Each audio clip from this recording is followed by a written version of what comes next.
My camera. Let me see.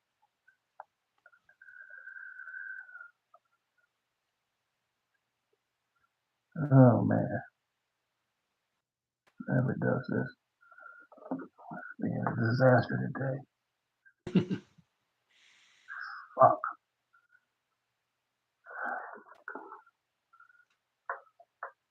Oh man. I tell you, every other time it was just perfect. Now things are just acting up. Cause I can see you. I'm seeing you and everything. I'm just trying to. Yeah. Oh man, frustrating. Um, go. Yeah.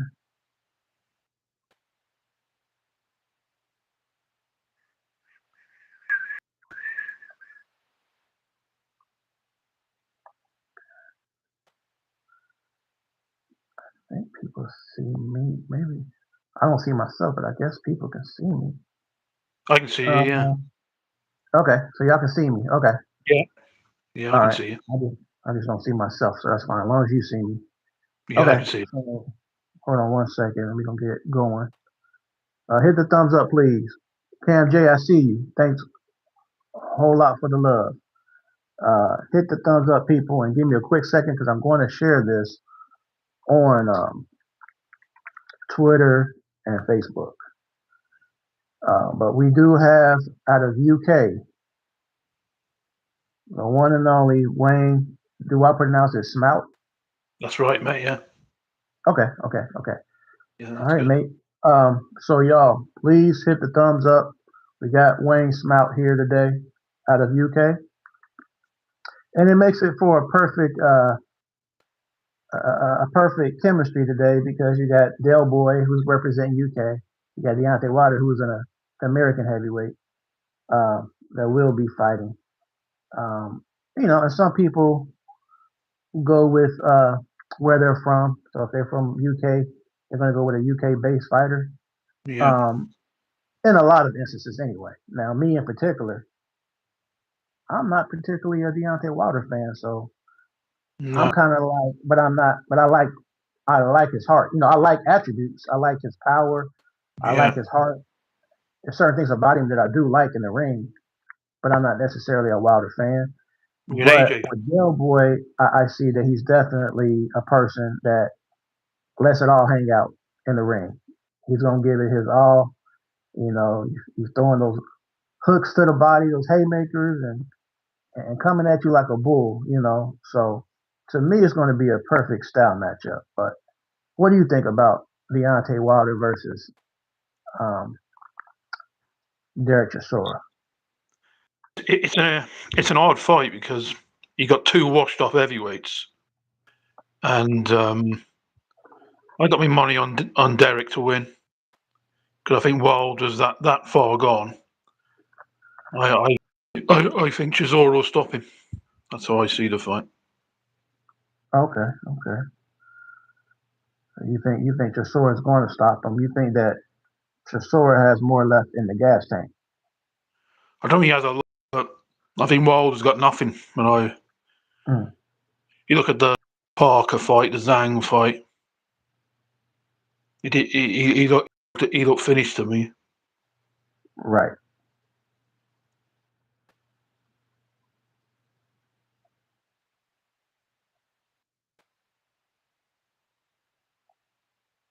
Yeah. Now he did. He did. To many of us, look really bad when he went against Joseph Parker. But Yeah, if yeah, that's right. what he said He is can't get the true, right angle. I think that's the problem. or what's that? He can't pull the trigger on the right hand.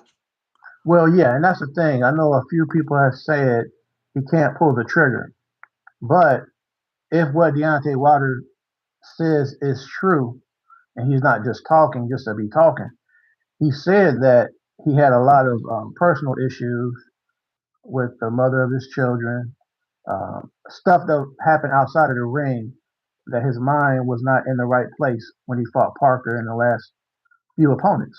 So I'm just saying, if we give him the benefit of the doubt and what he says is true, he says tonight will be the Deontay Wilder somewhat of what we know him to be.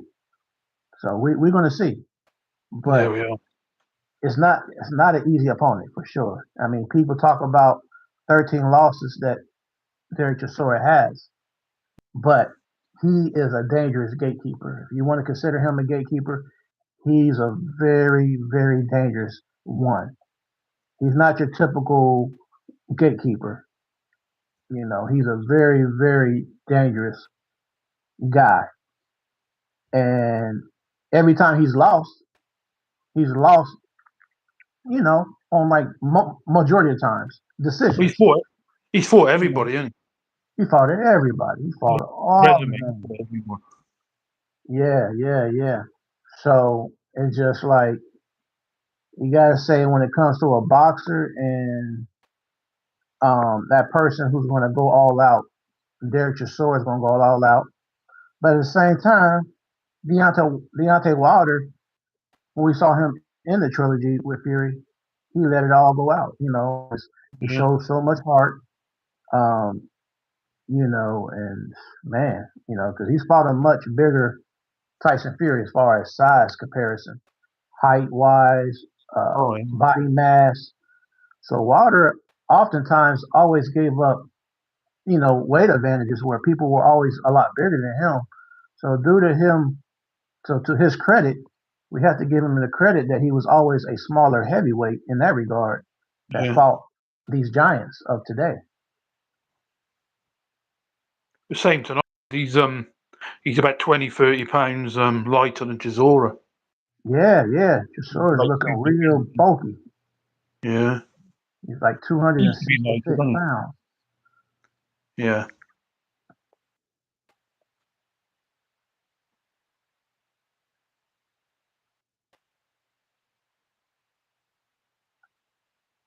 Um, so yeah, I mean, when you think about Wilder, you can go back to the Bermain Stavern when he when he beat Bermain Stavern, which to me I kind of look at Bermain Stavern on the level of a Charles Martin.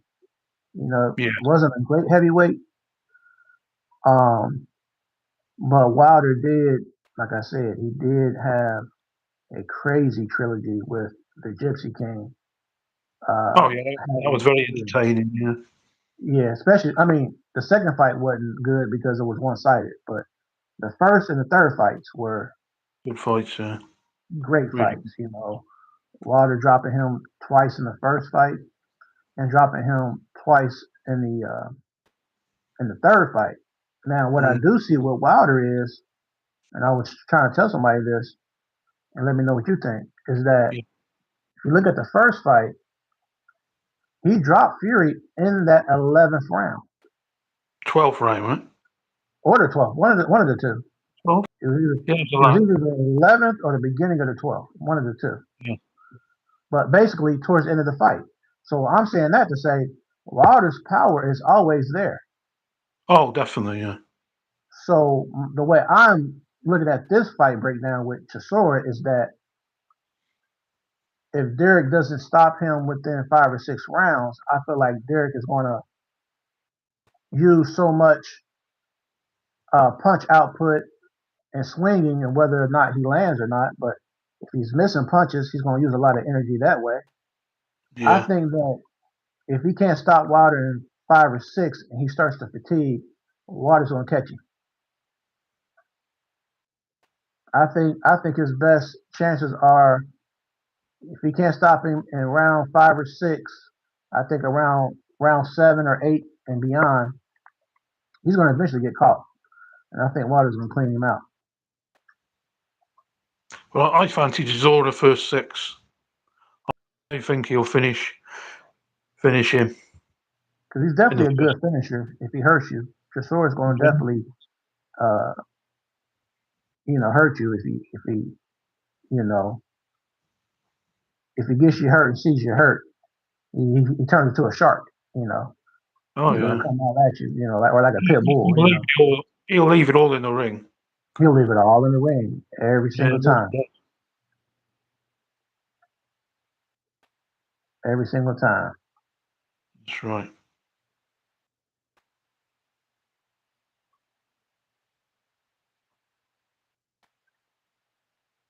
Um,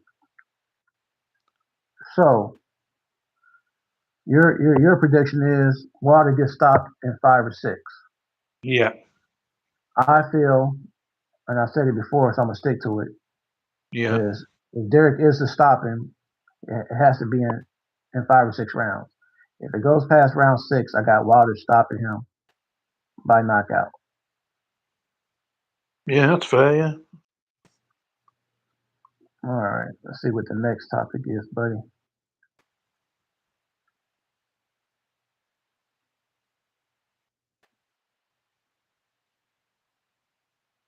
All right,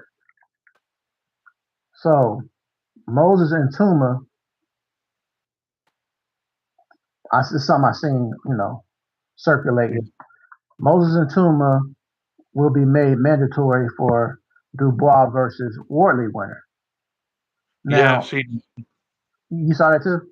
So it's Yeah, yeah. kind of a, now here's where the conflict of interest is. I feel Wardley's going to edge this fight, right? That's my assessment and my prediction. But here's the thing. Just say Wardley does win like I feel he does.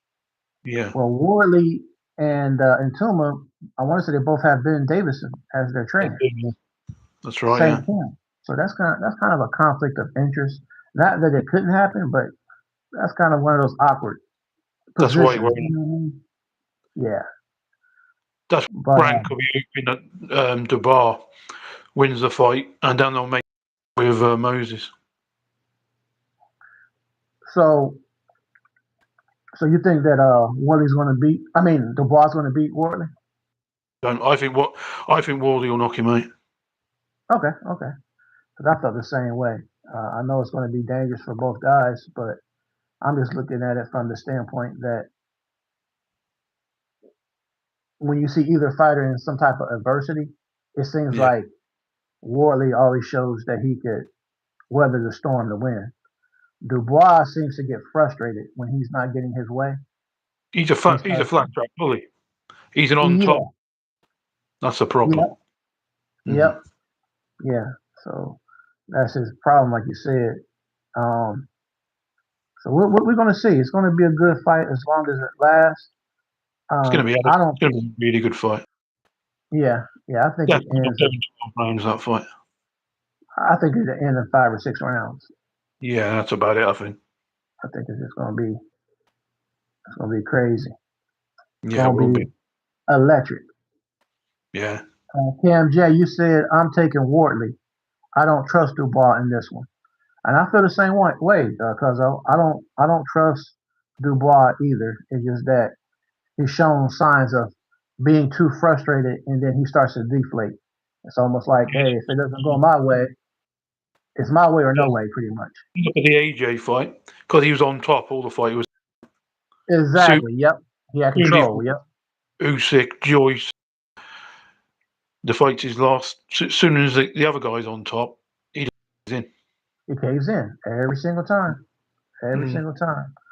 So I do definitely sway towards Wardley as well. So you feel Wardley, I feel Wardley. Cam J says Wardley. I think we Yeah, all agree. We all three yeah. agree on the same. Um, now, will the winner of Boots Ennis versus Xander Zayas will they fight Sebastian Fundora? Hey, Sweet Jones, what's going on, Cuzzo? Do you Well, there's think that the rumours of winner? Mhm. talks between Kelly and Fandora. I saw So, that as well. So it's kind so of if they like, make that fight, and hopefully the winners fight Xander. right, yeah, let Josh Kelly go ahead, which I feel like Josh Kelly is he's good, but he's not to me on a Sebastian Fundora level in He's got particular. style. He's got for Fandora. He's just too long. Yeah, and he knows how to Like he do it. He was. knows how to use it. Yeah, yeah. Yeah, Fundora knows how to use his length, his attributes. and I think he's gonna and the thing about him, he's like that combination puncher. You know what I'm saying? We saw what he did to Keith Thurman not long ago. He just keeps coming. Once he got you hurt, he just keeps coming at you. And I think that that's going to be a problem. Josh Kelly has never faced somebody like this. Well, So no, no one's faced that like that, though, have they? At that no, weight, no, six no. foot He's five, exactly. He's a freak of nature. it's Just his crazy. dimensions and stuff like that. Mm. To be in that weight class, he's uh he's something. So, what do you feel about Boots versus Zayas? Do you have a prediction on that one? Well, that is an odd one. That's a 50-50 fight, big time. I just think the Yeah, style is going to give it. Of Zayas is going to give Boots so many problems. The way he moves, good boxer. I'm leaning towards Zayas at this point, but it's still a bit away from the fight. So I just think the style is going to cause real trouble. yeah, and that's what I think too, man. I think it's a style matchup, man. Um, don't get me wrong, Xander is very good at what he does, but I think that athleticism edge, the switch hitting, um, that that just that special factor. Some boxers just have, and I'm Mm, not going to say that Boots is Roy Jones because there's only one Roy Jones Jr. But you have absolutely. certain fighters that do stuff athletic athletically that gives them such an edge over people because they're just so mobile and the mobility is crazy. Their footwork, their angles. I just think that everything that all the tools that Boots has, he's going to put them on display for this one. Yeah, I'm sure he will. And I don't think he's overlooking Xander Zayas. And I know my cousin Cam J said he doesn't feel that Xander Zayas is overlooking Boots in the same Definitely. aspect. But Xander did have a lot to say about Boots Ennis and other fighters. Um, so this is a good fight because it kind of lets you know where both guys are. Oh It's gonna yeah. kind of let you know, is Boots what we feel he is, or is Xander what people say he is? So Well, Boots he's gonna hasn't. answer a He lot of hasn't questions. fought anyone really, has he? Boots. What's that, Nate? Boots hasn't really fought. Not really. I mean, hold on. Let's get the facts straight, so I don't even have to guess. Hold on 1 second. We'll tap into the box rec real quick. KMJ, you said June 27th going to be electric. Absolutely, it is. You said Ben Whitaker will make his debut on the card as well. Oh, good, good.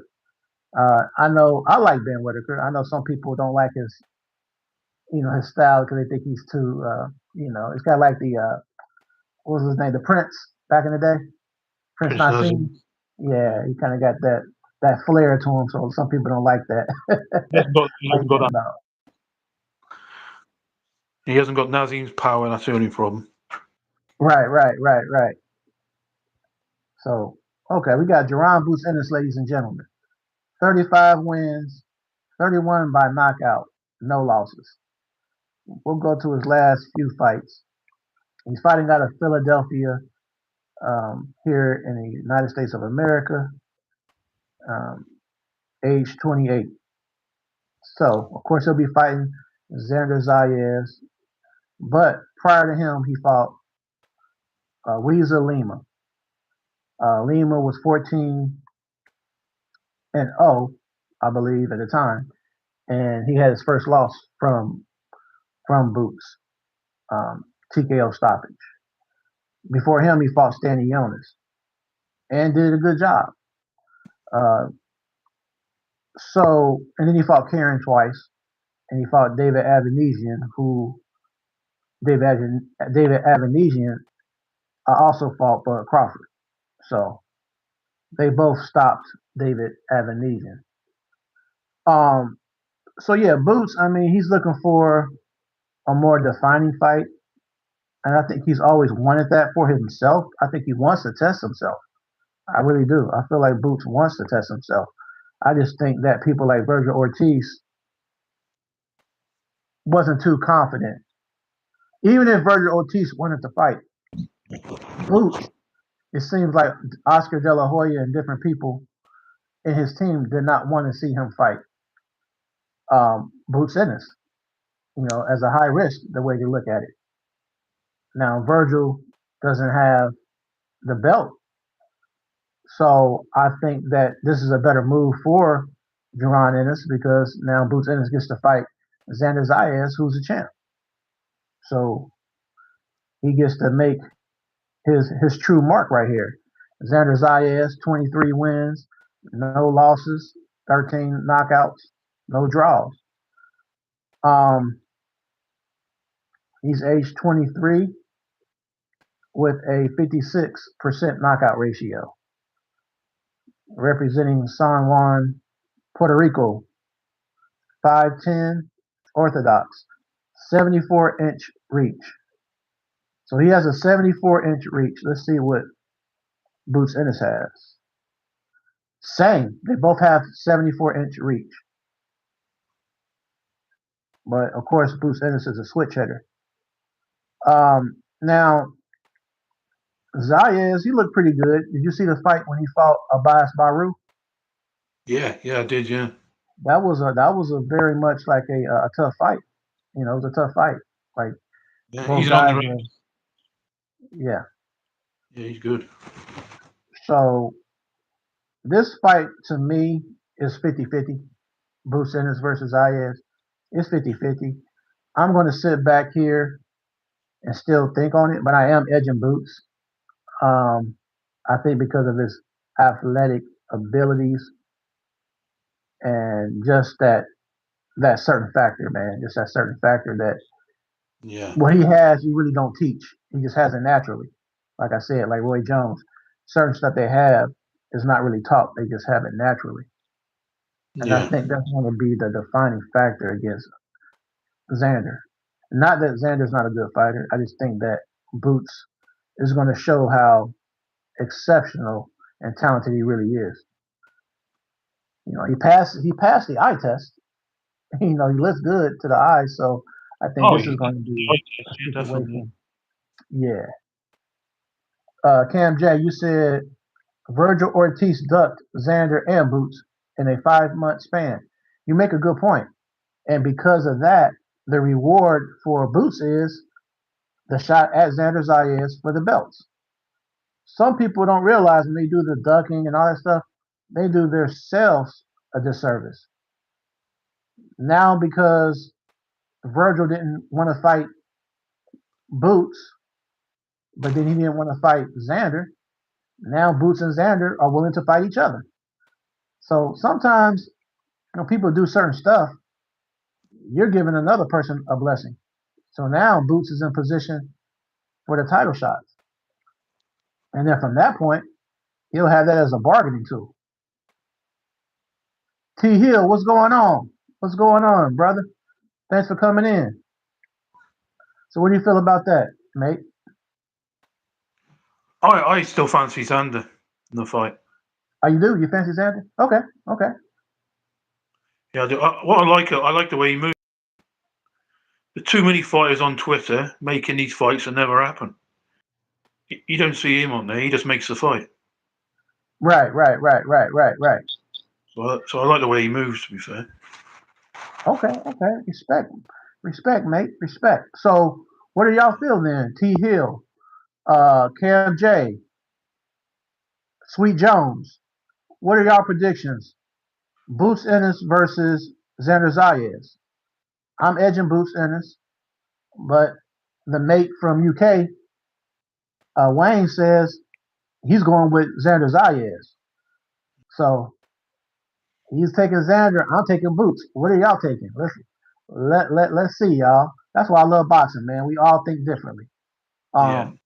So let me know who's going to win. Okay, Cam J.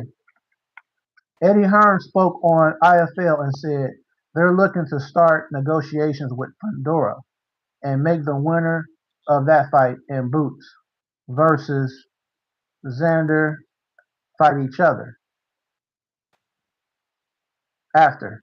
Virgil on the shelf looking stupid. Yeah, he's looking stupid. It's like you played yourself. You thought you were doing something, trying to be. He was trying to strong arm everybody, Virgil, and wanted everything to be his way. He wants to try to play the A side guy. I got leverage and I'm this. It's like, dude, you don't even have a belt, Virgil. So who are you to try to dictate? Like you can, you know what I mean? Like you can dictate everything about this right now. Sometimes these He, boxers don't want to be humble, man. he wants away from De La Hoya. That's what he wants. Yeah, and I can see that too. I can see that as well. I can see he wants to get away from Oscar. Um, but hey, man, at the end of the day, he's going to see these other guys fighting for the titles while he's on the sideline. Cam J, Sweet Jones, you taking Boots Ennis over Xander Zayas. Uh, Cam J, you said Josh Kelly versus Fundora. Forgot to add Josh Kelly name with that comment. Oh yeah, yep, yeah, man. So uh, me and Wayne pretty much said the same. We feel like Fundora's gonna be way too much for Josh Kelly. He's gonna be too much.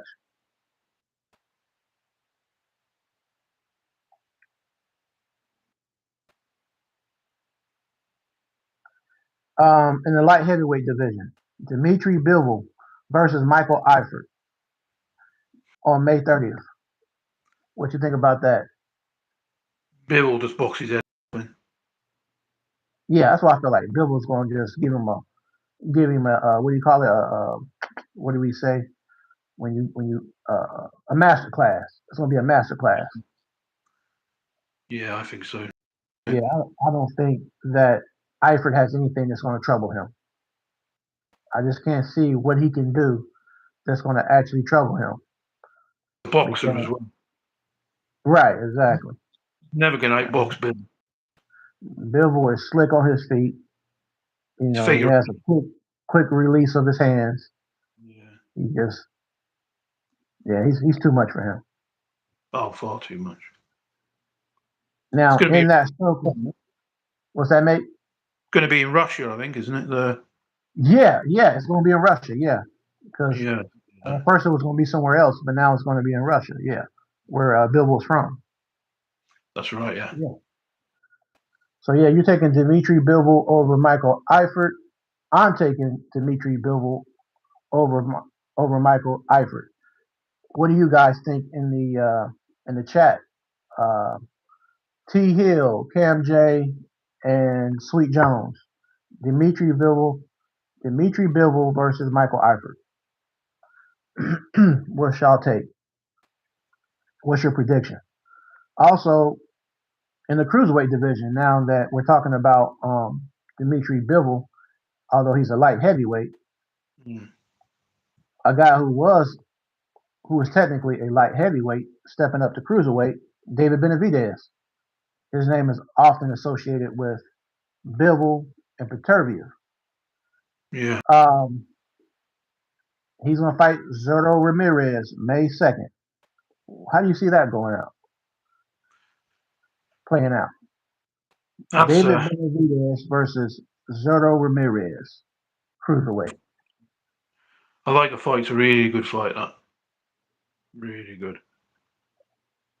Do you think it's 50-50, or do you sway more towards one guy than the other? It's 50-50. You got Benavides with the speed and Yeah. Ramirez with the size. Yeah, I think the hand speed of I think the hand speed of David Benavidez is overlooked.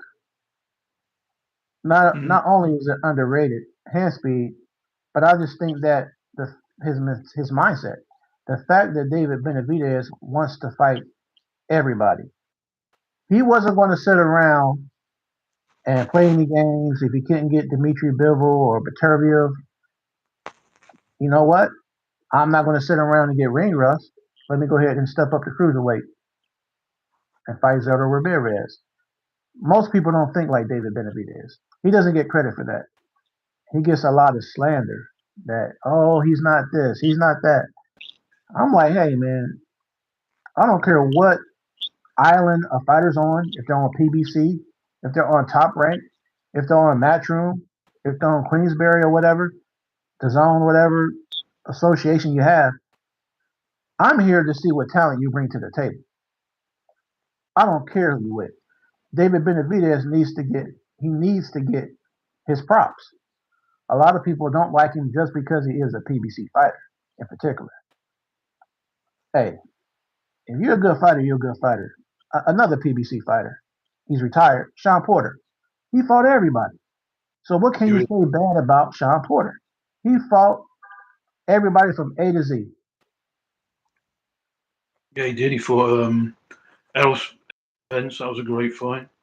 He Errol fought Crawford. Spence, fought Crawford, fought Adrian Broner. Yeah, he fought Um, everybody. he fought everybody. He fought Danny Garcia, I want to say, back in the day. He fought Danny Garcia. Hold on, man.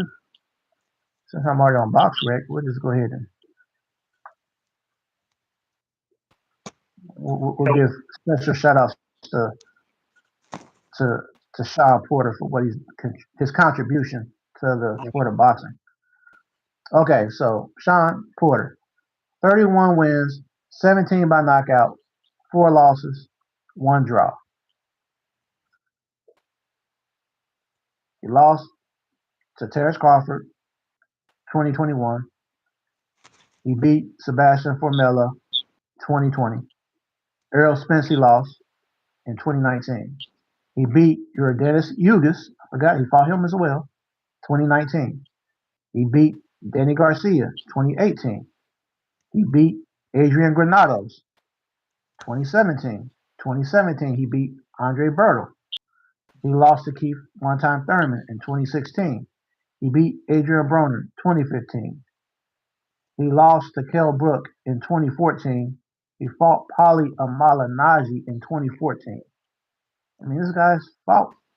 He fought whoever they put in front of him. So I give props and credit where it's due. Like I said, I don't care who you're up under. If you're up under Al Heyman, Eddie Hearn, Frank Warren, um, Bob Arum, I don't really care. I want to see what you do in the ring. What do you bring to the table? That's why I never jumped on the Deontay Wilder train in particular, because I'm like, hey, what do you do stylistically? What do you do as far as the true essence of boxing? Because I'm used to the '90s. I'm used to seeing people like Evander Holyfield, Riddick Bowe. I'm used to seeing a skill set in boxing. And He doesn't have it. What Wilder brought was no type of skill set, so I really couldn't. It was hard for me to try to, you know what I mean, for him to grow on me in particular. Of Yeah. course, I like the finishing result. He knocks out guys because he has that right hand. But other than that, if he didn't have that type of power, to me, Wilder wouldn't even be talked about right now. If he didn't possess the power that he had, Wilder would just be an average fighter. He would be a Definitely. C-level fighter. His power is what made him who he is. Yeah. But he's never knocked out an elite fighter, has he? Well, that's true. That's true as well. You know, Luis Ortiz. You can say he's very good, but he was not in his prime. He was age No. 39 in the first fight, and then age Yeah. 40 in the rematch. So yeah, um, we're gonna see how it all goes down. And once again, mate, Benavidez versus Zerto Ramirez. Do you have a prediction on that? I got um I got Benavidez on points at the moment. Okay, okay, okay. I don't see there's nowhere stops Ramirez. Ramirez never dropped, never stopped. Right, right. That's how I see it at the moment.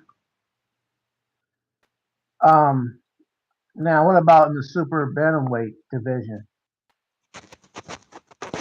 Two Asian fighters. I want to say both Japanese fighters. Naoya Definitely Inoue versus Junta Nakatani. Best What do you fight, think best. about that? What is your prediction? You have a prediction with them two guys? A new knockout.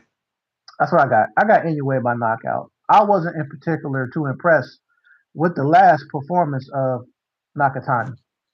I felt like they kind of wanted to see this fight take place with these two guys. He was lucky to win.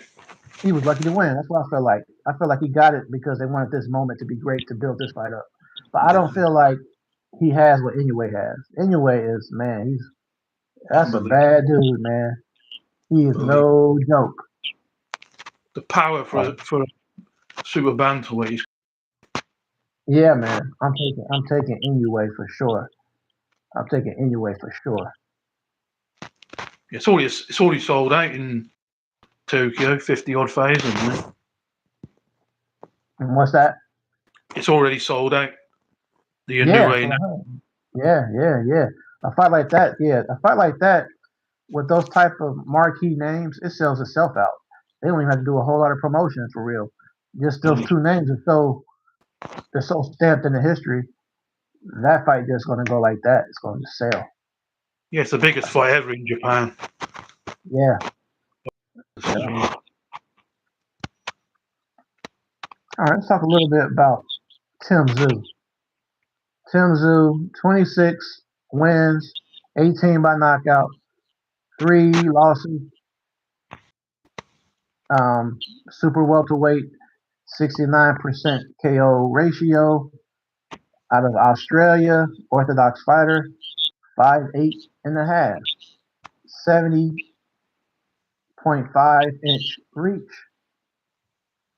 and he will be fighting Dennis Nerja. 20 wins, no losses, no draws, 9 by knockout, a 45% knockout ratio, age 32, hailing from Albania. Um, I'm definitely taking Tim Tszyu over Dennis Nerja. I think Nerja would do good as far as his boxing a little bit, where he'll be able to stick and move just a little bit or whatever. But eventually, I think the body shots are going to wear him down. I could see Tim Tszyu hurting him to the body. Yeah.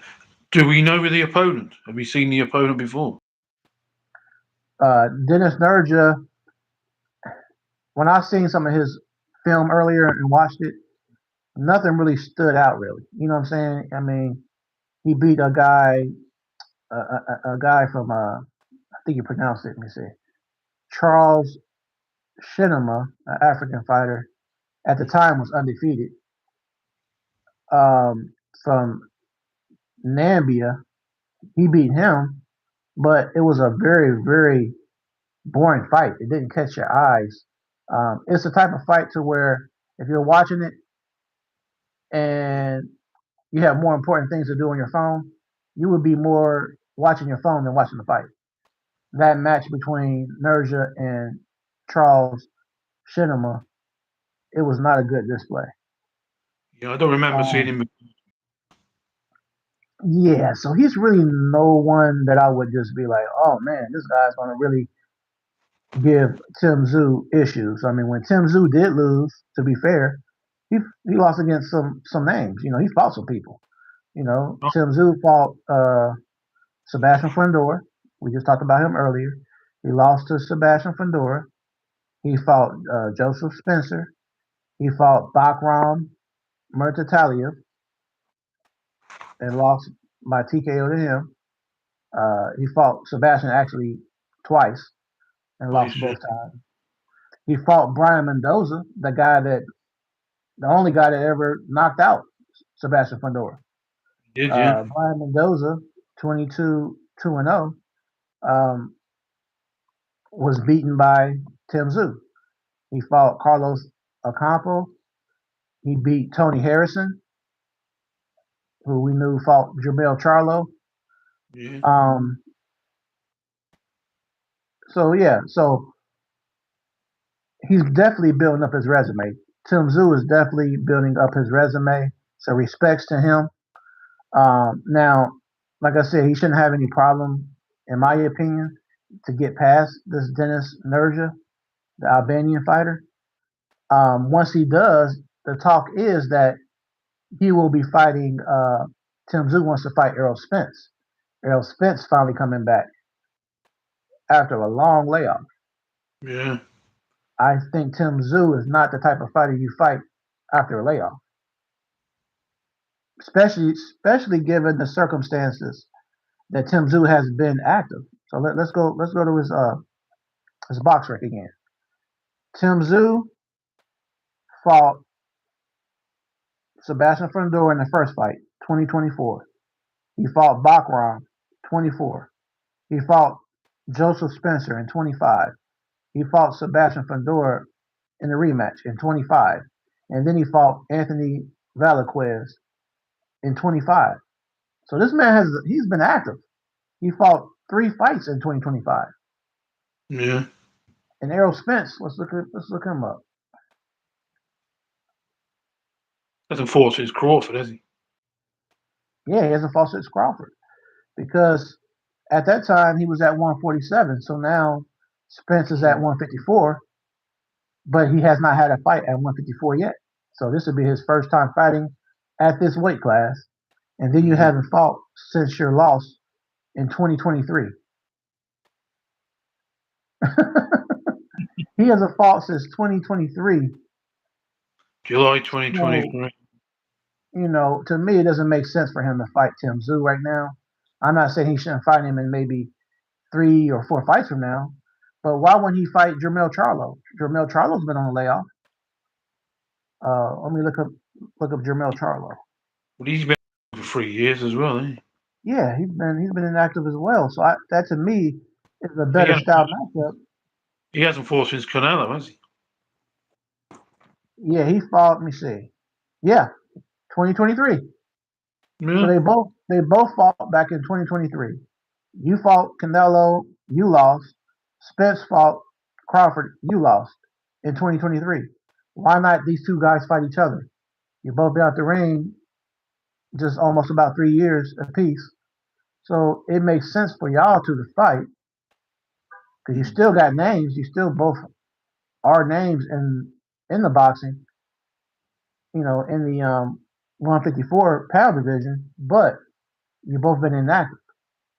Very inactive. Tim Tszyu has been very active as of late, and that to me is a dangerous fight to take when you have not been active. I just don't see. I think Spence thinks Tim's washed, so that's why I I think. so. Yeah, he could be under that impression because he's not the type of guy you fight when you've been out the ring almost 3 years. No, I agree. Well, Spence doesn't take warm ups, he said. So Mm-hmm. the fight's going to be in Australia, I've heard as well. That I'm not for sure, mate. No, it's not been announced, but yeah, it's a bigger fight probably in Australia than it is in the States. Yeah, it would be good, man. It would be good.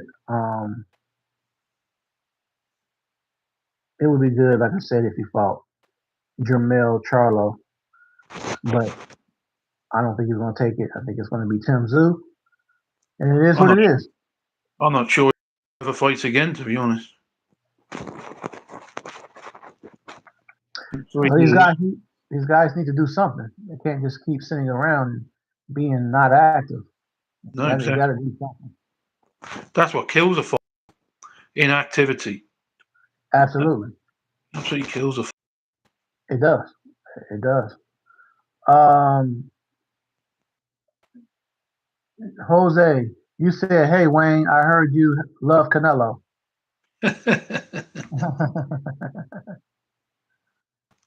And Jose said, "Hey Wayne, Xander Zayas is not a real champion." He's unified.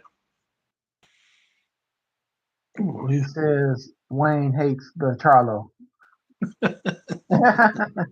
Is that true, mate? I don't understand those. Hold on, man. We're gonna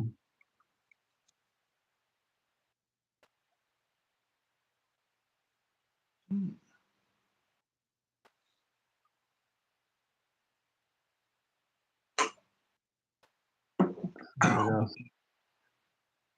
Make sure we didn't forget anything else real quick. So in female boxing, what do you feel about Caroline Dubois of UK versus Terry Harper? Like Caroline by knockout, I think. Yeah, man. I got Caroline by stoppage, by knockout. Mm. Um, we Good saw what. card. It's a good card that as well. Yeah. Now I'm not in particular real familiar with a lot of the people on the card, so I'm looking forward to seeing it so I can kind of make an assessment on them. You got But Ellie Scott there. She's a yeah, see, I heard of names. I heard of some of their names, but as far as like their opponents in particular, I haven't heard of their opponents. So um, I would definitely be probably give a later assessment after the fights. yeah, definitely, yeah. Yeah, man. But as far as like Carolyn, man, she knows she's very confident. She has a Oh yeah, confident mindset. She's more outspoken than her brother. Daniel Dubois is more laid back and quiet, but Carolyn, she's starting to open up a lot more now. yeah, Now yeah. Alicia Bumgarner, I want to say she stopped. She stopped Terry Harper. She did. That was out of a shot. That was out of a So eventually, I know the fight that everybody wants to see is Alicia Bumgarner versus Carolyn Dubois. 100%. Yeah, Yeah, and I feel like Carolyn Dubois would beat Alicia Bumgarner. really. Hmm. Mhm. That would be And a I'm good from win. and I'm from Ohio, and so is Alicia Bumgarner. So much respect to Alicia Bumgarner in the state of Ohio, USA. But I just feel like Carolyn Dubois, man, she has good precision, good power, punch placement. You can see she's working her defense, the way she kind of moves and stuff. She had a war with the Asian fighter Bumi Ray Sheen, and that's who Alicia Bumgarner will be fighting, That's right. Yeah, Bumi Ray Sheen. So let's see how Alicia Bumgarner does with Bumi Ray Sheen, and I kind of can give a better assessment after that fight to kind of see how each lady dealt with that style.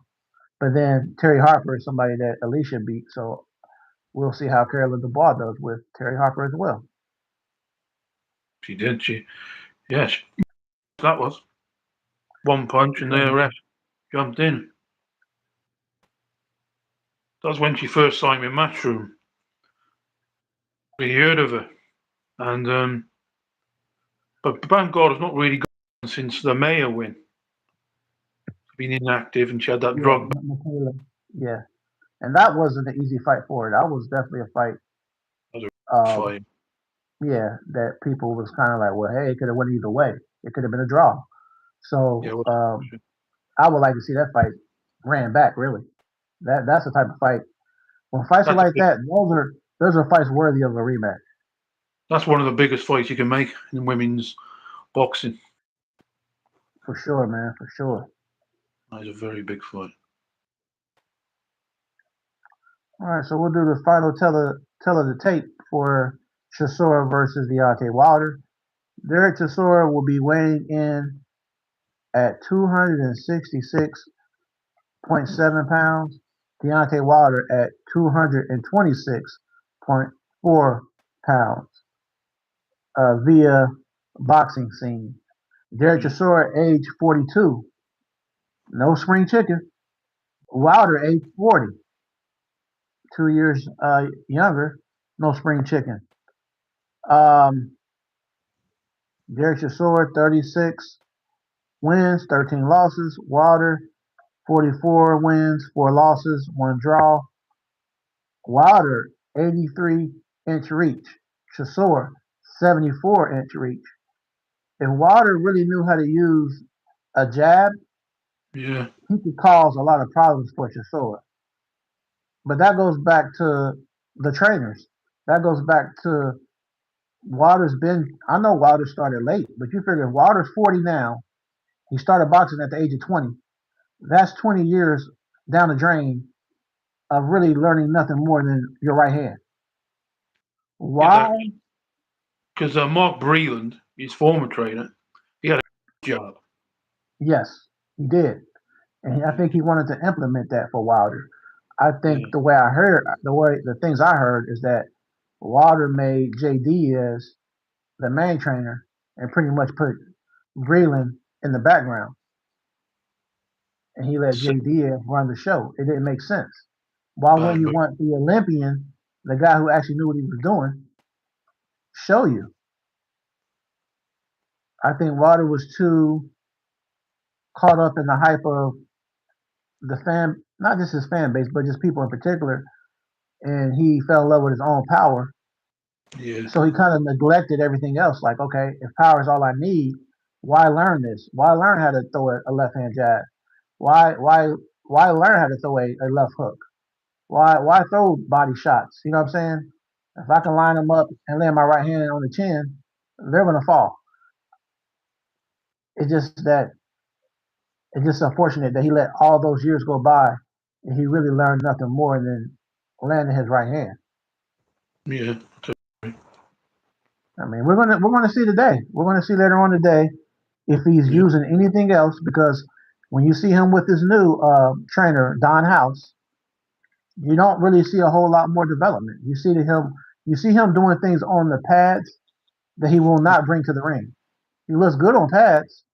He's throwing his left a lot more, but when he gets in the actual fight, it's like he forgets everything he did in training or to look good on camera, and he goes right Yeah. back into You're just with the right hand. That's yeah, all you can. That's all you're going to see. yeah, Well, yeah, man. it should be Um, because Chisora's not hard to hit. yeah. I Now mean, the older Chisora that was more kind of like a Joe Frazier, where he tried to bob and weave and move up under punches. He was a little bit harder to hit. Now he's older. He doesn't move as much as far as upper body movement and bobbing and weaving. So I think Wilder can land a little easier on him.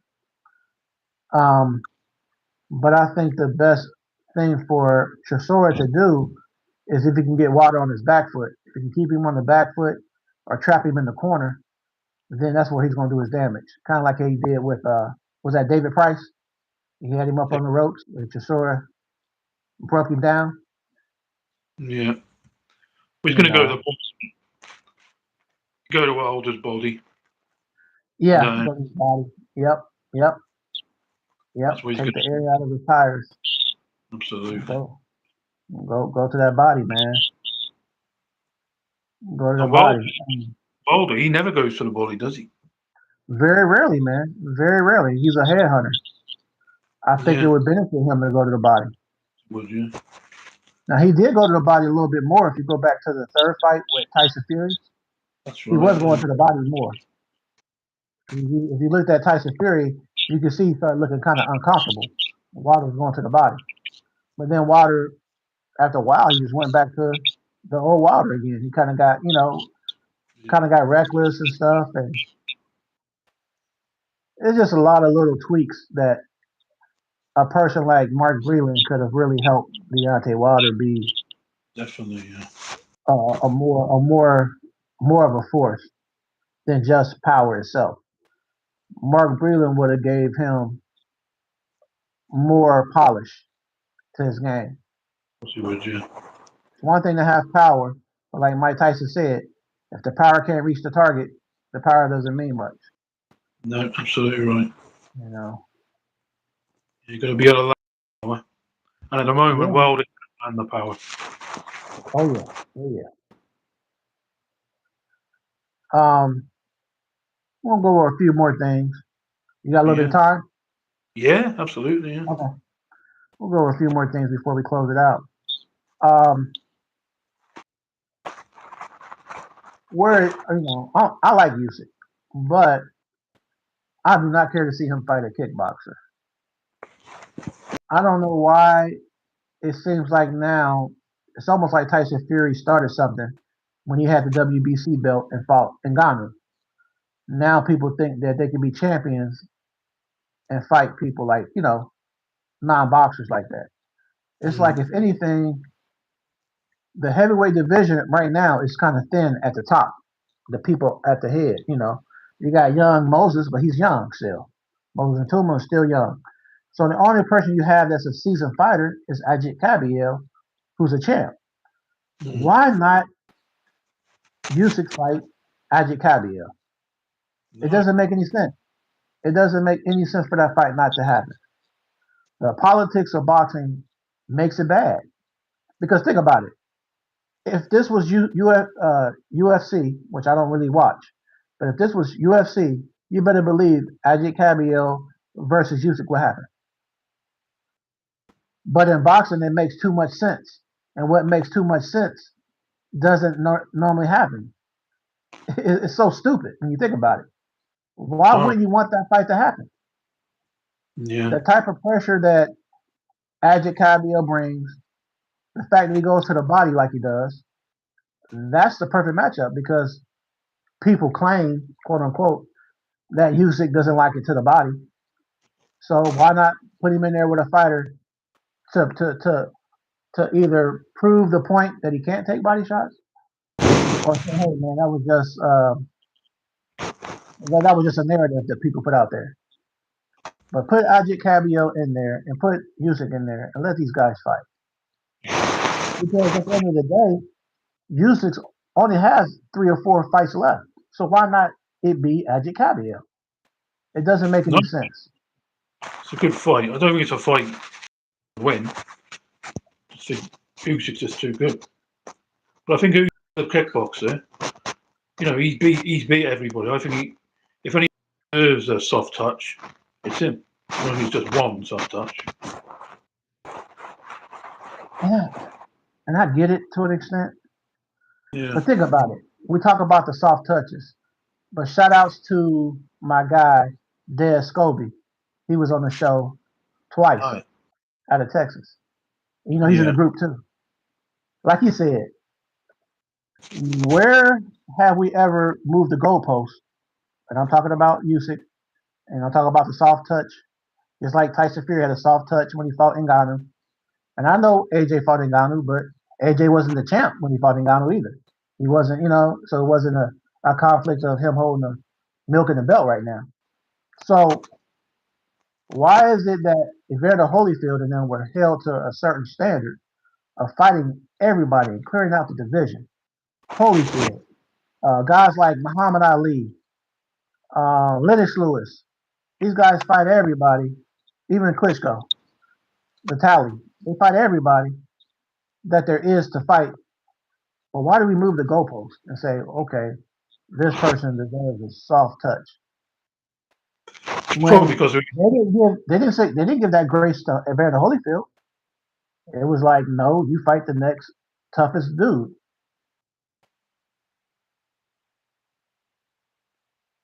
the I think it's one fight. I think two more, and he's finished anyway. He'll probably give up the belt anyway. Yeah, that's what it's looking like, man. Shout outs to T Hill. T Hill said soft touch against a Bacoli or a Wilder. Martin Bacoli is definitely a fighter that, he's rough. The only issue with Martin Bacoli is his conditioning. He's always He's free on. gassing out. He comes in at Mm, 300 pounds. That's absolutely yeah, ridiculous. 300 pounds. Yeah, it just doesn't make any sense. And I Too big. know that a while back, Billy Nelson, his trainer, Billy Nelson said, whether he likes it or not, Martin Bacoli is going on a diet.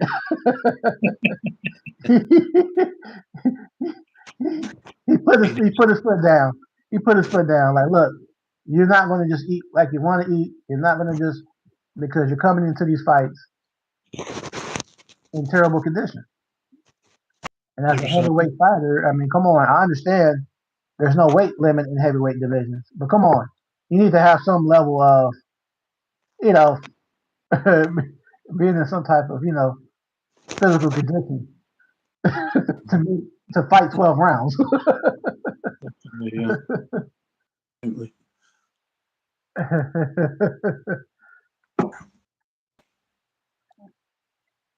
Hold on one sec. I'm gonna read some more of these comments.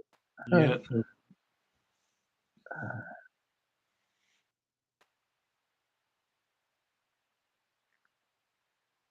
Okay. Let me see.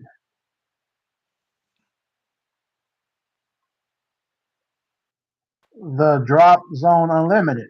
This channel always gets it right. Hey man, I appreciate that, man. Respect. Thanks for the positive words.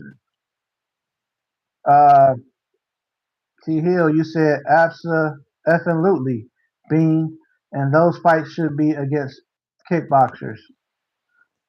Uh, the Drop Zone Unlimited. Hell, half of Crawford's top opponents ducked him. T Hill, but not against a kickboxer. That's not even ranked in a sanctioning body. Exactly. Exactly. He's not even ranked in a sanctioning body. It really doesn't make any sense. But it is what it is. These are the things and the challenges in boxing that do happen. You do, yes.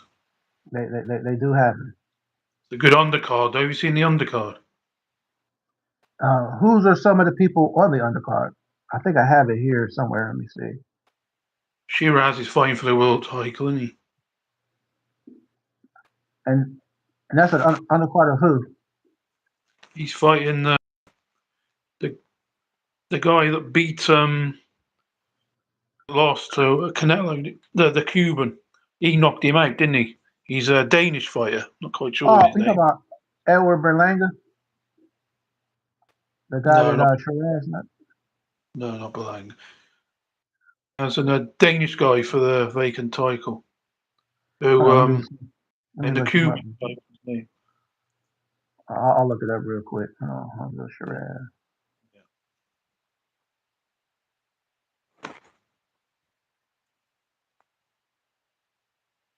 Let's see if it's on his box rack yet. All right, Hamza Shiraz, 22 wins, 18 by knockout, no losses, one draw. Oh, Alam Bejic. That's it. Yeah. Oh, okay. I'm not too familiar with him, but Alam Bejic, 29 wins, 23 knockouts, no losses, one draw. He's a German fighter with a 79% knockout ratio. Okay. After this show, I'm gonna have to look him up. I'm gonna have to look at some of his fights. He will fight Hamza on May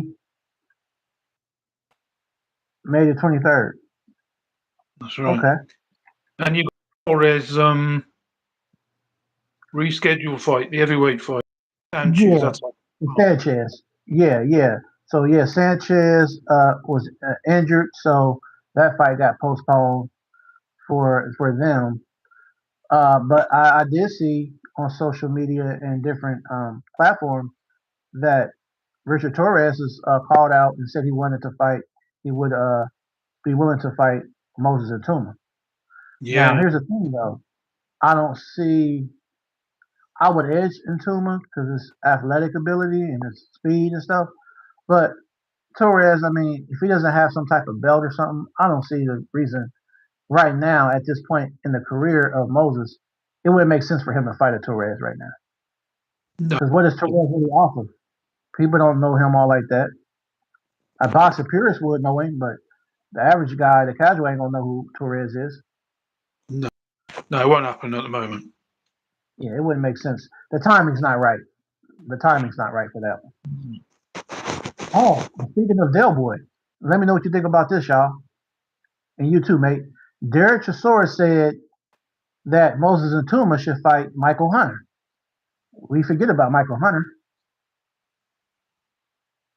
You Yeah, know, seen him Michael for Hunter eight. he's a good fighter.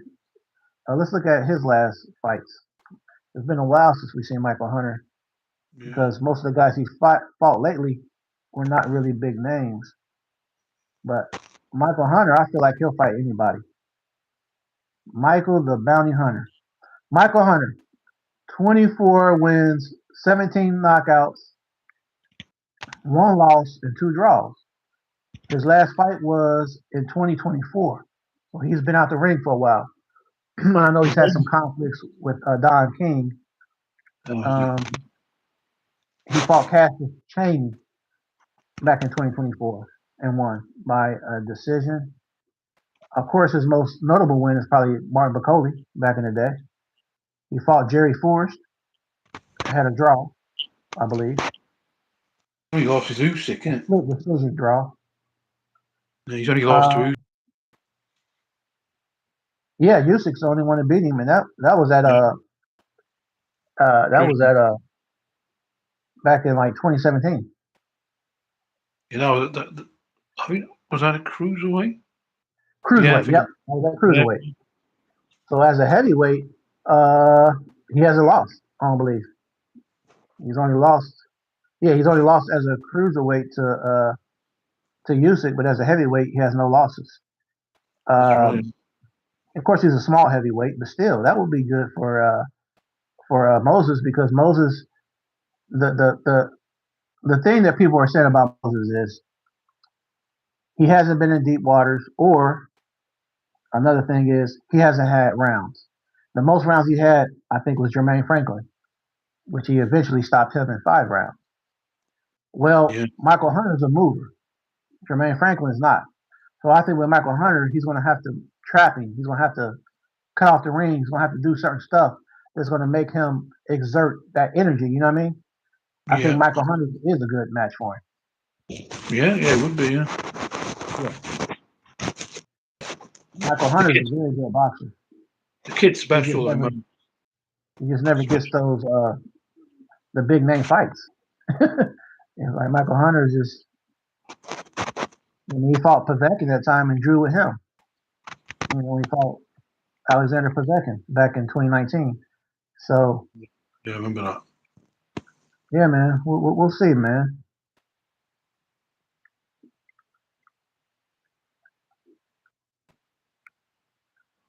Um, so let's talk about the tail of the tape since we talked about Carolyn Dubois, Terry Harper.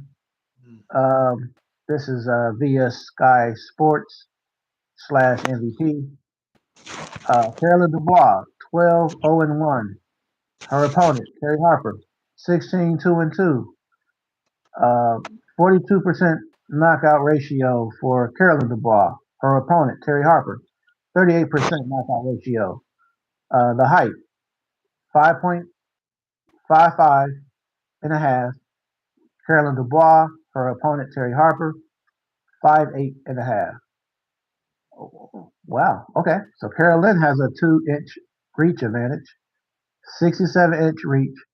Her opponent, Terry Harper, 65-inch. Um, Carolyn Dubois, age 25, and Terry Harper, age 29. So yeah, it's an evenly matched up fight. But like I said, I'm definitely taking Carolyn Dubois by stoppage on this one. Yeah, Um, all right. Another thing I saw circulating on social media is a mm. rematch between Keyshawn Davis, the businessman, versus Nahir Albright. Their first fight was good.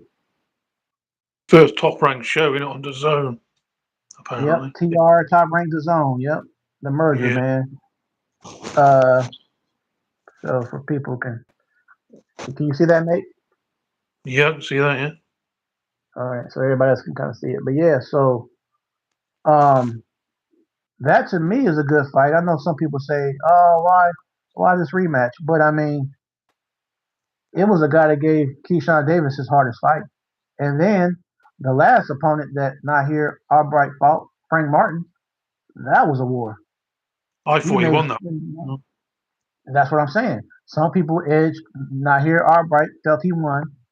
Yeah. So in that regard, that would make this fight to me a bigger fight to happen for Keyshawn because he's coming off a controversial loss that he probably should have won, or at Mm. least could have been. It ended up being a draw. So some people go with that it should have been a draw.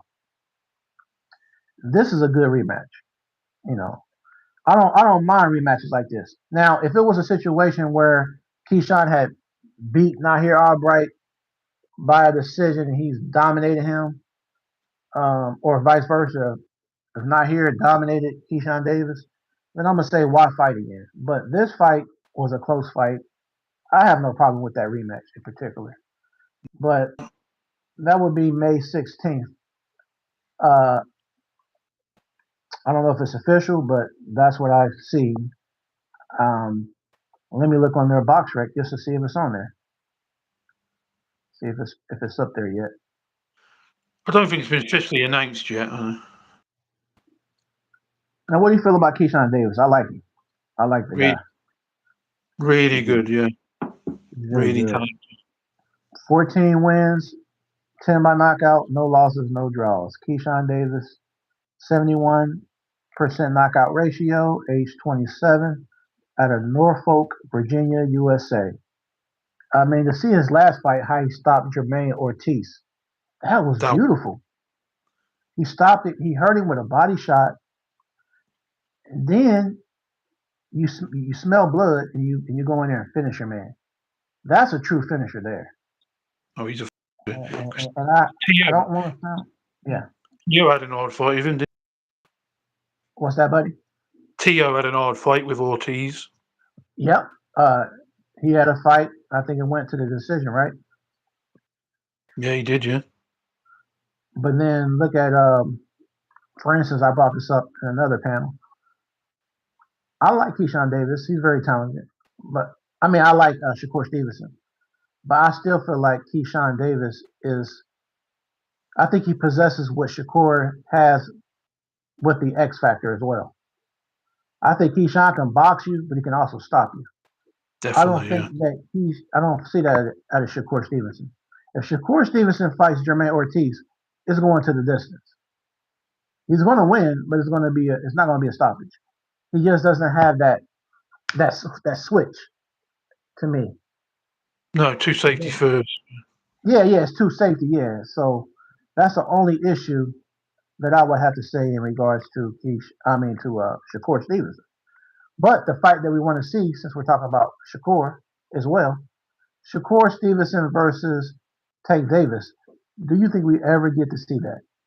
No, And do you have a reason on why you think this fight never will materialize?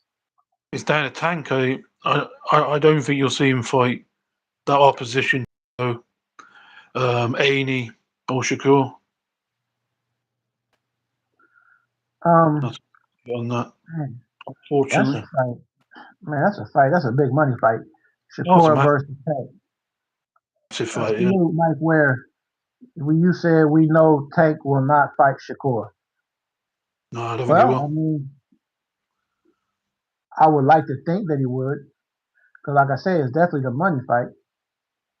Oh, I definitely. mean, It's one of the biggest fights you can make. yeah, man, it's going to sell out.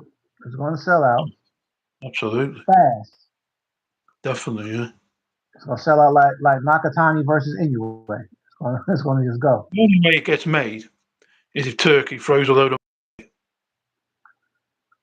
Only thing about that Turkey throwing money is if Tank knows it's Turkey's money, he may not do it just because he doesn't Yeah, have, he that's has right. yeah, he doesn't care for Turkey. So it would have to Um, be like a way that Turkey did it and gave the money to somebody else to present it. You know what I mean? Where he doesn't know it's coming from Turkey. But yeah, that's going to be a problem, unfortunately. Mike, where you said we don't even know if Tank is not getting ain't getting jail time. I don't know. I haven't really dug in that aspect that deep. I'm just talking on the surface of hypothetically speaking, we can say that much, that to try to speak it into existence, that hopefully that it does happen. I'll just say it that way. Maybe he does go to jail. I don't know. I haven't really followed that all like that in that regard. Um, so we'll see. We will see on that front. Um, are you familiar with the boxer from Ohio, USA, from the state where I'm from, Albert Bell? No, no, I'm not. Okay. When we get off the show, I'll send you something on Messenger, or I'll share it in the chat. But he's a Yeah. good fighter. But they're saying that potentially it could be a Andy Cruz versus Albert Bell IBF eliminator next. That would be an Ah, interesting matchup. That would be an interesting matchup. Albert Bell is tall and kind of rangy. It'd be a good fight. It'd be a good. I say 50-50 fight. is he with Matt 55, as 45. well? What's that, buddy? Is he with Matchroom as well? I want to say Albert Bell is top ranked. Top rank. Yeah. Yeah, because he's with they're both on the zone, so they could make it. Yeah. And let's talk about the prospect of the guy we talked about in the chat. I was like, whoa, I was kind of blown away when I seen some footage of Pat Brown of Manchester, UK. I He's want to say good. he's 5-0 or 6-0. He won S- yesterday, so that put him Yeah, at he six did and 0, I think. 6-0 now. Yeah. Man, Pat Brown is a dangerous dude. He And I really is. like it because he goes upstairs and downstairs. He goes to the body, he goes to the head. He kind of like he's like an evenly mixed. Uh, and another thing, they were talking on the thing last night. The commentators. They said he Yeah. was a fan of Floyd Mayweather Jr., but he was a fan of Pretty Boy Floyd, not Money Mayweather. He was more of a fan of the Pretty Boy Floyd that was stopping guys. Far more exciting, Floyd. Yeah. The more exciting Yeah. Floyd. Uh, Mike Ware, Tank won't do it because Turkey matches you hard, and Turkey ain't kissing up to him. I showed you the video. All right, Mike Ware. All right. Love it. I'm a Take fan, so yeah. So maybe I'll get a little bit of. I don't know. I don't know that I'm maybe a little biased when it comes to Tank, but I try not to be biased with anybody because, like Hatman said, the channel from UK, Oh, Hatman Strikes Back. He good says channel. no fighter is above praise. So that's how I That's look right. at things like that. I don't care who you are. I'm an Anthony Joshua fan myself, but I will critique Anthony Joshua. I will say where he goes wrong or certain things he does. Yeah. I'll call you out regardless if I'm a fan or not. So that way I'm not being impartial because people are like, well, you're an AJ fan, you'll never say anything bad about him. Oh yes I will. My issues with AJ. Too much bulk. He needs to get some of that bulk off him. He Yeah. looked a Too much. lot better in the Andy Ruiz rematch when he was able to move around like that. That was A a bit better like version of him. yeah. It's a bit like Exactly. But too much. I think working with Usyk is the best thing he could have done. I think Oh, Usyk is going to help him lose some of that body mass. He's going to lose some of the bulk. He's going to get him swimming a lot more. He's going to get him probably doing uphill runs. He's going to make sure that AJ is set to fight 12 rounds.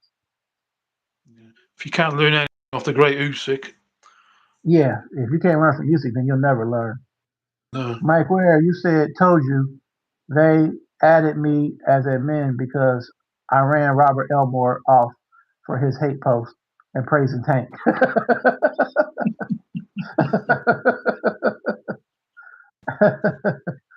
Oh, man. Well, since you're here, Mike Ware, we'll just go ahead. I'm gonna throw everything out to you since you're just popping up in here real quick on what we what we've been discussing here, me and Wayne. Um, well, of course, the main headliner, Deontay Wilder versus Derek Chisora. What's your prediction, Mike Ware? Also, Mike Ware, what is your prediction for Carolyn Dubois versus Terry Harper? Let me know your prediction. Also, your prediction for the rematch that is supposedly happening with Keyshawn Davis versus Nahir Albright. What's your what's your assessment? Your prediction?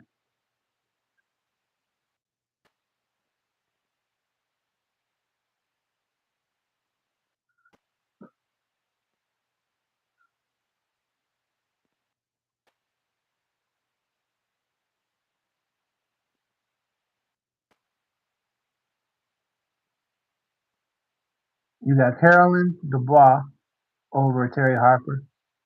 You say you think Chisora, and you have Keyshawn. I do too.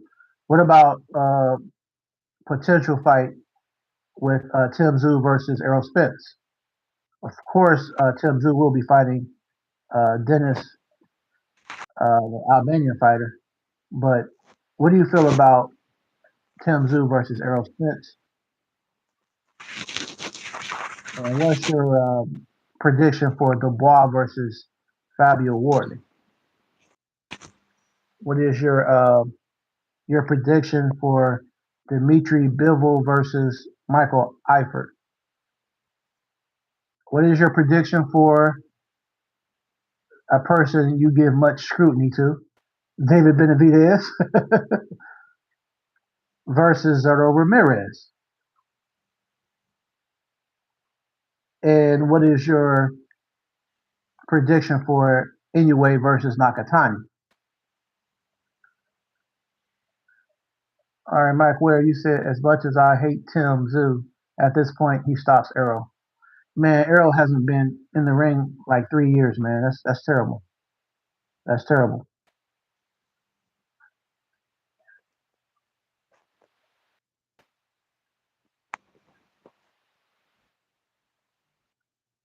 Yes, that's just way too much time of being away from the ring, man. You can't be out the ring that long and be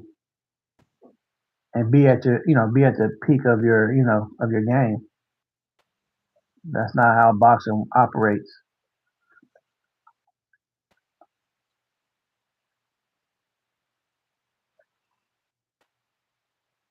I'm gonna share this back to SB one more time and Twitter real quick. Okay, so on Twitter, let me put this on Facebook one more time, just to make sure if people are just tuning in to their social media, hopefully you get this link.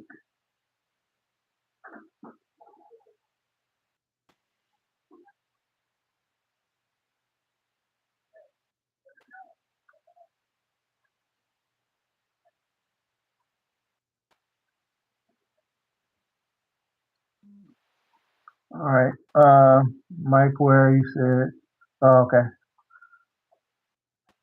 all right, so I got that all there.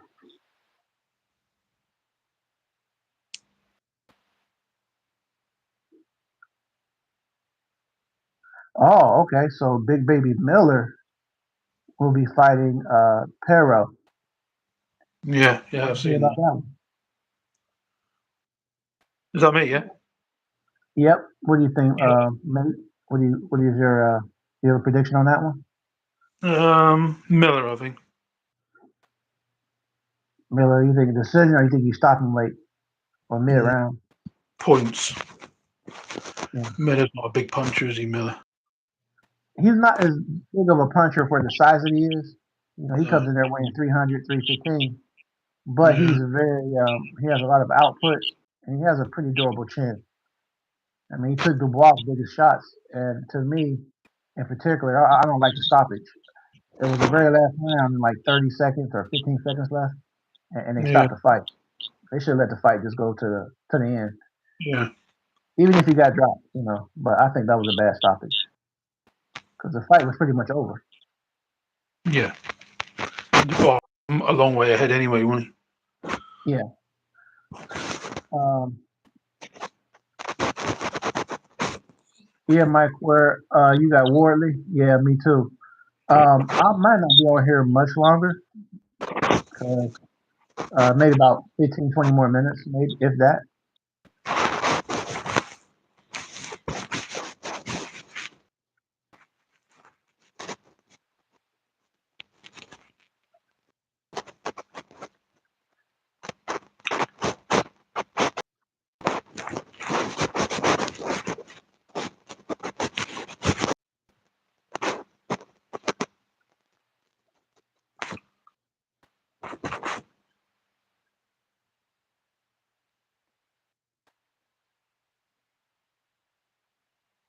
Let me think. Is there anything else that we talked about in chat that you can remember in the chat? Any, he? Um, any other matches that we talked about? yeah, the Akoli Oh yeah, Yoka, yeah, Tony Yoka versus Cody um, Lawrence Okolie. Yeah. coming. What you feel about that one? I think Cody wins that because he's done nothing. He was a good amateur, but he's done nothing as a professional. So I think Cody will probably stop You have a round or like between what well, rounds or whatever? late on. I think sort of 7, 8 rounds. Okay. Yeah, I got him for a stoppage too. Um I got him winning. I got Lawrence Okolie winning on that one. And speaking of heavyweights, what's his name's fighting on a card too? Richard Riakporhe out of UK. He's a heavyweight down. He's on He'll a be Netflix fighting. card. He's What's on the that name? Fury Netflix card, isn't he? That's right. He's on the Fury. Yep, on that Fury. We got to talk about that too. Fury and Arslan Makhmedov. So Yeah. yeah, he's fighting Richard Riakporhe. Let me see who his opponent was supposed to be. Oh, he's fighting TKV, isn't he? That's it, Jamie TKV. What do you feel Yeah, about that one, man? that's a good fight. Jamie TKV versus Tony Yoka. I mean, I said Tony Yoka. Jamie TKV versus Richard Riakporhe, heavyweight. I think Riakporhe. And you know, I thought Big Frage. I was telling Des Scobie. I thought Big Frage was going to edge TKV last night. I can't believe that TKV showed being a bigger guy like that. He had the endurance and the gas tank to make it through. Yeah, it was a My good only win. problem with Richard Riakporhe is I wonder is he's a big dude too. I wonder if that bulk is going to hurt him down the He's only stretch. just yeah, he just moved up from cruiserweight as well, hasn't he? Yeah, so now you're packing on more muscle, more dense muscle. I just wonder if he's going to start to fatigue. But If that's like he, a if he, Cody.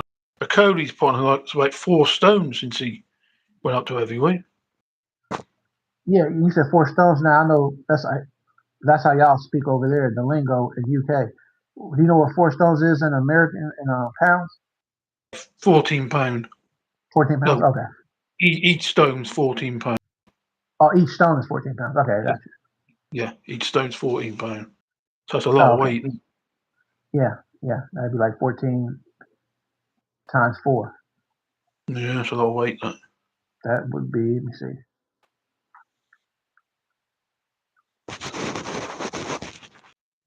56 pounds.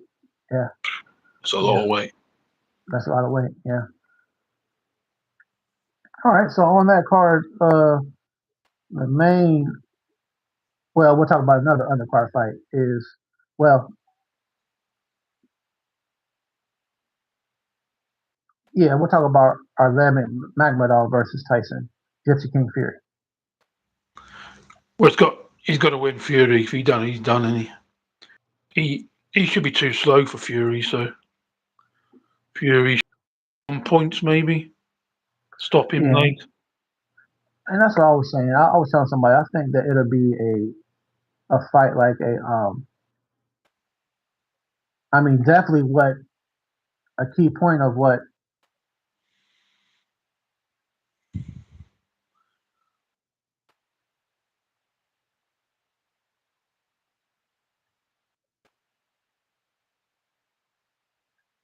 hold on, I think somebody else is gonna come on here real quick from Facebook. I'm gonna try to Mm. get him the link real quick.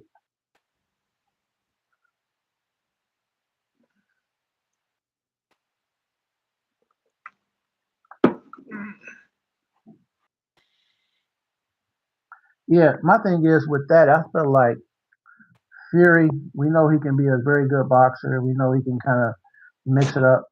I feel like Magmadov needs to apply that type of pressure, calculated pressure, and go to the body of Fury as much as he can. Nobody Absolutely. really goes for the Fury's body. They always go like a Wilder. They always was head hunting, trying to get a knockout. Start working that body. Start breaking him down slowly. Mike Tyson back in the day. Mike Oh, Tyson, well, I liked him because he knew he was a much smaller guy. He was shorter, so he would go to the body of the bigger guy. When he fought Andrew Galata, didn't he? Usyk yeah, landed a lot of bomb shots. yep, that's one of the rare times that you ever see somebody go to the body is Usyk because Usyk is just he's just in a league of his own. He's just an exceptional, very Mm. special, talented fighter out of Ukraine. Man, he's a very talented guy. But I think that Magmadov just needs to bully.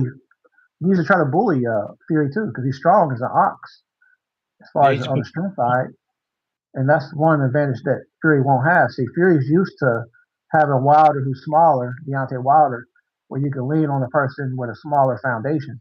Well, Magmadov, he has stronger legs. He's big up top. Fury ain't gonna be able to just lean on that guy any way he wants to. I You think saw Fury me. does, Fury does well against bigger guys. It's the small, quicker guys. He has trouble. Kevin Cunningham and obviously Usyk. Oh, you mean Steve Cunningham? Yeah, sorry. Yeah. Yeah, yeah. I knew you meant. Yeah, he dropped him. He has the bigger, slower guys. He's all right with.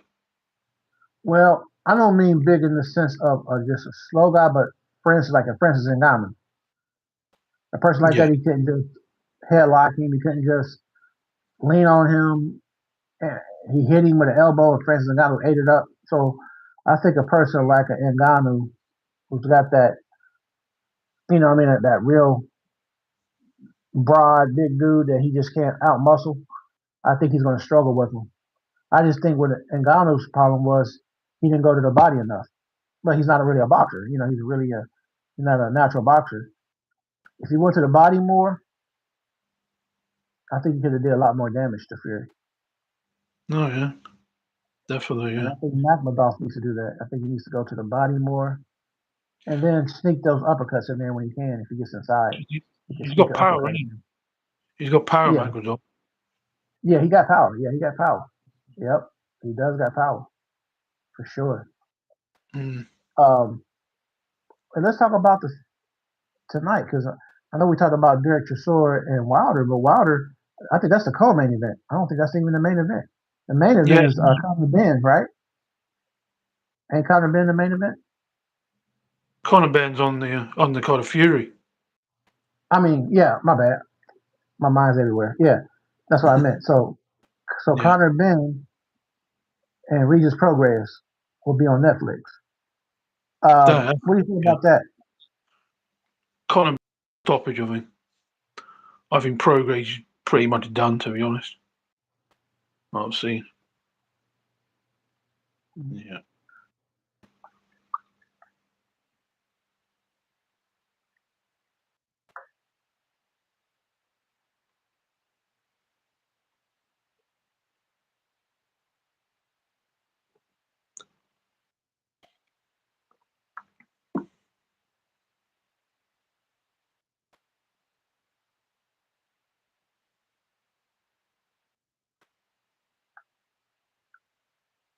Yeah, man. As far as Conor, man, he can be a very explosive dude. You know, he's a very explosive fighter. We saw how he did when he went to war the first fight with Eubank. Eubank. But to be fair, I feel like Eubank was drained. You know, just Oh, trying to struggling to get to the weight both fights. So I didn't really see him. Yeah, I don't think the rematch. I understand why they ran a rematch because of the money and the fact that the first fight was so good, but he had to hurt us. He had to hurt himself just to try to make that weight. it was the money, wasn't it? Yeah, so it was about money, man. They both Um, get. They both got 10 million each for both fights. So yep. yeah, So they're good on that part of it. But I feel like that Regis Progress, he's an okay fighter. I think he started boxing late himself. I get it. But yeah. him and Conor Ben is going to be it'll be a pretty good fight because neither guy is really a true boxer like that. Uh, Progress doesn't have the best defense. He has an awkward style. So I think that Conor Ben's going to find openings, certain openings there that he can Mm. exploit with Regis Progress. But Progress said he's not worried about the power of Conor Ben. He said he's not worried about it. Uh, he said that in an interview. He said he also has talked to Bud Crawford. I guess Bud Crawford and Regis Progress talked. And he said Bud told him that when he moved up in weight, he took punches better. That when he got hurt by Gamboa, he wasn't getting hurt by when he went up in weight against Canelo Alvarez. He didn't get hurt the same way as he did with Gamboa. Well, if I So drain, if you're drained at the weight, for instance, you're not going to take the best shot, are you? yeah, exactly. So I don't know, man. I see that as a fight that can go either way, but I know a lot of people feel like Conor Ben's going to win it by stoppage at Yeah, some I think. point. But um, we'll have to see. I mean, Regis Progress, maybe he'll surprise us. Maybe he'll do something that we're not expecting for him to do. You know. Um, so yeah, man. I appreciate your time, man. We covered quite a bit today. Yeah, it's been good. Yeah, Um, let me go through these last pictures that I have here.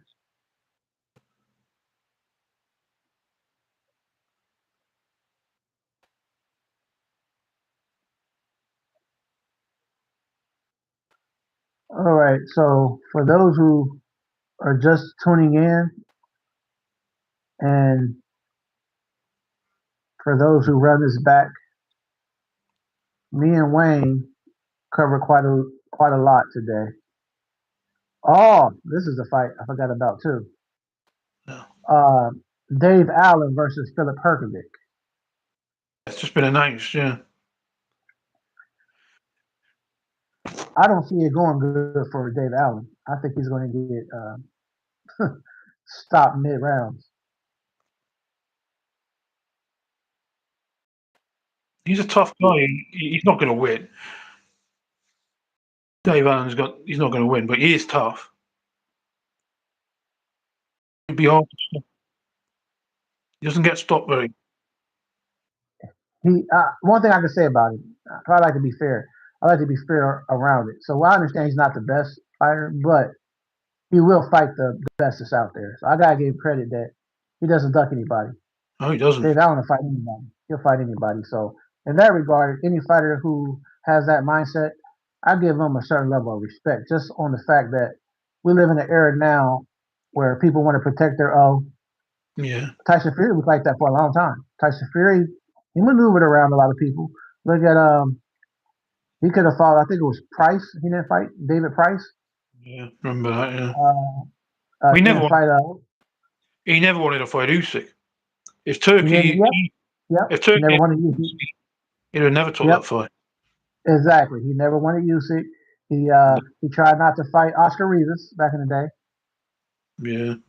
He declined Oscar Rivas. So there's certain style matches up that didn't really they weren't in favor of Fury. I think Fury, if you have a style that he felt like he could beat, he's willing to Oh, fight you at the time because he never had no losses. Even his own dad, John Fury, said this in the interview. John yeah. Fury said, "If I was Anthony Joshua's manager, I would keep him away from certain fighters." He said that because there's certain styles and certain this, that, and the other that these guys that beat you. So if you say this about Anthony Joshua, I know you feel the same about your own son. Of course he does. Yeah. So it's like there's too many fighters now that do not want to fight certain style fighters, and not always necessarily that they're afraid in the sense that they're a fighter. We know they fight for a living. They get hit. What I mean? They're afraid sometimes. They fear the fact that they could lose, and they feel like it's going to hurt their marketability. They feel like they'll never be like the Floyd Mayweather, who's never had a loss. So people, ever since the Floyd thing, people feel like to be considered the one of the greatest ever, you can't have a loss. But look at Sugar Ray Leonard. It's You ridiculous. lose you lost twice, but one of your losses you were past, you were towards the end of your career. So it's like that doesn't make you any less of a great fighter in my eyes. Because to me, if you lose, that means that you fight the top guys and you're not ducking people in my eyes.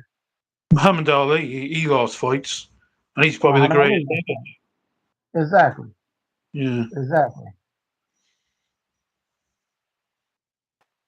Exactly. So, um, yeah. So we pretty much said a whole lot. I mean, I didn't talk about really Devin Haney a lot in this particular segment, but we can end it with that because at one point you saw Ryan Garcia calling out Devin Haney. Yeah. I want this rematch. And the Osterine situation happened, all that unraveled, all this stuff. Well, on the side of Devin Haney and his father Bill Haney, who's normally always speaking up for him, you really never heard Devin Haney sound confident or that he really wanted that rematch. It's almost like they circle around it. And then all of a sudden you see Devin Haney on Ring Magazine interviews and different interviews, and Devin Haney is saying, "Well, we're going to fight Rolly Ribeiro." Now it's like I don't know if it's true or not, but from what Rolly said in the interview, he's already signed his part of the contract. He's waiting on Devin Haney and them to sign. So it's So so much. they want PBC. You're not offering him a guarantee what he wants. And he's used to that turkey money, isn't he? Mm-hmm. And he ain't getting that over PBC. So that's why the fight's collapsed, I think. Yeah, man. So um, it's just crazy, man. Just Yeah, one PBC of have these given things. Rodley his guarantee, but Yeah. they ain't getting a guarantee. So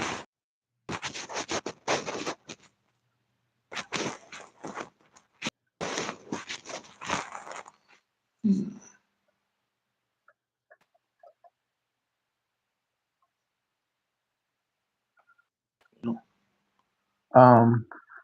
Oh, and Floyd Schofield. That's another guy, Kid Austin. He has potential up under Oscar De La Hoya, but it's like he's pulled out. He's pulled out of his last two or three fights. He did fight Shakur Stevenson, a big opportunity to make a name for himself. he pulled out in the week of the fight. Yeah, either a week or a few days before. Yeah, and then he pulled out of another fight. So this guy has been very inactive lately. But all you ever see on different interviews is his dad is Oh, always his spokesperson, like John Fury is for Fury. He's no, always got something to say. yeah, he's another Um, one.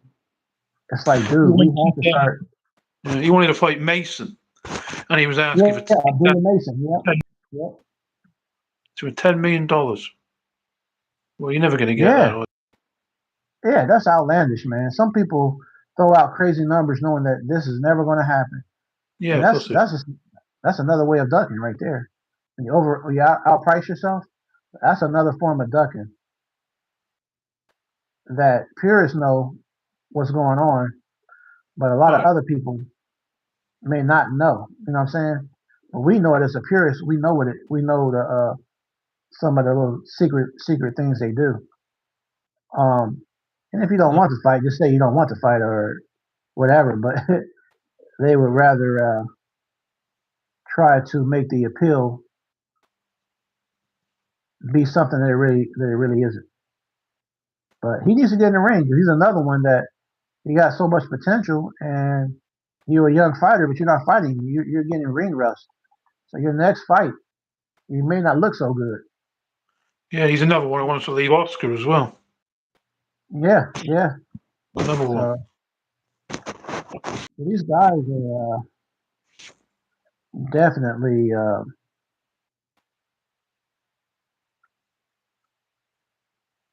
they definitely